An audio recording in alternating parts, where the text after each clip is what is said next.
انسان جب فکری سچائی کی تلاش میں بھٹکتا ہے تو اسے ایک ایسے ذریعے کی ضرورت ہوتی ہے جو اسے اندازوں سے نکال کر یقین تک پہنچا دے۔ دنیا کے معلوماتی ذرائع محدود ہیں، نظریات بدلتے رہتے ہیں، مگر حقیقی رہنمائی وہی ہوتی ہے جو کامل علم اور قطعی حقیقت پر مبنی ہو۔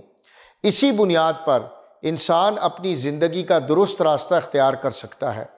ارشاد باری تعالیٰ ہے، ہم ان لوگوں کے پاس ایک ایسی کتاب لے آئے ہیں جس کو ہم نے علم کی بنا پر مفصل بنایا ہے اور جو ایمان لانے والوں کے لیے ہدایت اور رحمت ہے۔ الاعراف 52۔ ناظرین، یعنی اس میں پوری تفصیل کے ساتھ بتا دیا گیا ہے کہ حقیقت کیا ہے اور انسان کے لیے دنیا کی زندگی میں کون سا رویہ درست ہے اور صحیح طرز زندگی کے بنیادی اصول کیا ہیں۔ پھر یہ تفصیلات بھی قیاس یا گمان یا وہم کی بنیاد پر نہیں بلکہ خالص علم کی بنیاد پر ہیں۔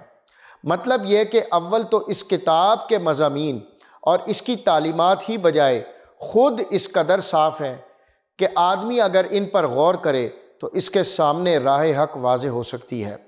پھر اس پر مزید یہ کہ جو لوگ اس کتاب کو مانتے ہیں ان کی زندگی میں عملاً بھی اس حقیقت کا مشاہدہ کیا جا سکتا ہے کہ یہ انسان کی کیسی صحیح رہنمائی کرتی ہے اور کتنی بڑی رحمت ہے کہ اس کا اثر قبول کرتے ہی انسان کی ذہنیت، اس کے اخلاق اور اس کی سیرت میں بہترین انقلاب شروع ہو جاتا ہے۔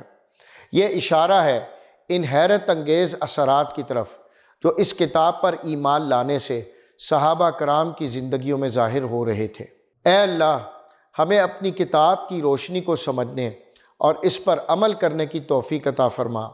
ہمارے دلوں کو قرآن کی ہدایت سے زندہ کر دے اور ہماری زندگیوں میں بھی وہی اعلیٰ تبدیلیاں پیدا فرما دے جس سے تیرے بندوں کے مقام بلند ہوں۔ آمین یا رب العالمین۔